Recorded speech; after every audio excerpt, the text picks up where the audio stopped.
সে অনেক বছর আগেকার কথা। কোনো এক গ্রামে পল্টু তার বউকে নিয়ে থাকতো। পল্টুর বউ ছাড়া এ কুলে আর কেউ ছিল না। পল্টু পাশের গ্রামে মদনদার গ্যারেজে কাজ করত। এই কাজে সে অনেক এক্সপার্ট ছিল। মদনদা গ্যারেজের পাশাপাশি বাড়ির কাজও পল্টুকে দিয়ে করাতো।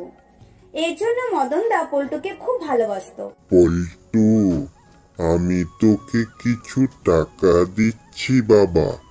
এই টাকাগুলো পাশের গ্রামে আমার মাকে দিয়ে আসবি। মার শরীরটা খারাপ, তাই সে আসতে পারে না। অনেক বয়স হয়ে গেছে তো।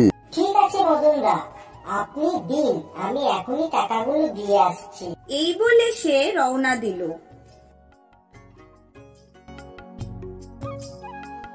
পাশের গ্রামে গিয়ে পল্টু মদনদার কথা মতো তার মার সঙ্গে দেখা করে তাকে সমস্ত টাকা দিয়ে বাড়ির উদ্দেশ্যে রওনা দিল। রাস্তায় যেতে যেতে সে একটা জঙ্গল দেখতে পেল। জঙ্গলটা দেখে সে মনে মনে ভাবলো, সূর্য এবার ডুবলো বলে আমি যদি পাকা রাস্তা দিয়ে যাই তাহলে রাতের আগে আর বাড়ি পৌঁছতে পারবো না, কিন্তু আমি যদি জঙ্গলের রাস্তা দিয়ে যাই তাহলে তো অর্ধেক সময় লাগবে বাড়ি যেতে। আমার তো জঙ্গলের রাস্তাটাই ঠিক মনে হচ্ছে। এই বলে পল্টু জঙ্গলের রাস্তা দিয়ে আনন্দের সঙ্গে চলতে লাগলো। তখনই একটা রাক্ষস পল্টুকে দেখতে পেল। রাক্ষসটা দেখতে অনেক ভয়ানক ছিল। আরে বাহ, মানুষ! অনেক দিন পর একটা মানুষ দেখতে পেলাম। আজ তো দারুণ মজা হবে। এই বলে রাক্ষস পল্টুর পেছন পেছন চলতে লাগলো। কিন্তু পল্টু রাক্ষসকে না দেখতে পেয়ে সে মনের আনন্দেই চলছে। হঠাৎ পল্টু তার সামনে একটা ছায়ামূর্তি দেখতে পেল। ছায়াটা দেখে পল্টু বুঝতে পারলো তার পেছনে কোনো রাক্ষস দাঁড়িয়ে আছে। তখন সে ভয়ে অনেক ঘাবড়ে গেল। এই রাক্ষস আবার কোথা থেকে এলো? আমি তো তাড়াতাড়ি বাড়ি যেতে চেয়েছিলাম, এখন তো দেখছি আর বাড়ি ফেরা হবে না আমার। এরপর সে মনে মনে একটা বুদ্ধি আঁটলো আর এক জোরে নিঃশ্বাস নিয়ে সে রাক্ষসের দিকে তাকালো। কি হলো? তুমি হাসছো কিসের জন্য? তোমাকে কি আমাকে দেখে ভয় লাগছে না? তোমাকে আমি কেন ভয় পেতে যাব?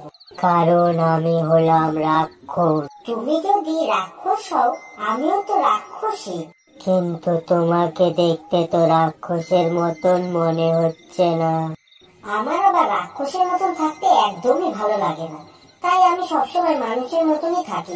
এই শুনে রাক্ষস খুব নিরাশ হলো আর বলল, তাহলে তুমিও একটা রাক্ষস? তাহলে আমরা আজকেও আর একটা মানুষ খেতে পারবো না। তোমার যদি মানুষ খেতে ইচ্ছে হয় তাহলে তুমি আমার সাথে চলো। আমি শুনেছি একটা লোক ওই জঙ্গলের রাস্তা দিয়ে বাড়ি ফিরবে। আমরা দুজনে মিলে ওকে খেতে পারবো। আচ্ছা, তাই নাকি? এরকম হলে চলো। এরপর রাক্ষস আর পল্টু দুজনে চলতে লাগলো। চলতে চলতে তাদের মধ্যে বন্ধুত্ব হয়ে গেল। কিন্তু পল্টুর ভয় পুরোপুরি কাটছিল না। সে ঠিক জানতো যত তাড়াতাড়ি সম্ভব তাকে রাক্ষসের হাত থেকে বাঁচতে হবে, কারণ রাক্ষস যদি সত্যিটা বুঝে ফেলে তাহলে তার রক্ষে নেই।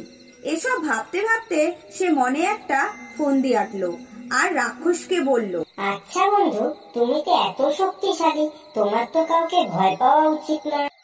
না না বন্ধু, এরকম আবার হয় নাকি? আমারও ভয় হয়। আমার জল দেখে ভীষণ ভয় করে। এর জন্য আমি কখনো ভুলেও জলের কাছে যাই না। আমি তো একদমই স্নানও করি না। এরপর তারা কিছু দূর এগোতেই একটা পুকুর দেখতে পেল। পুকুর দেখে পল্টু বুঝে গেল তাকে এখন কি করতে হবে।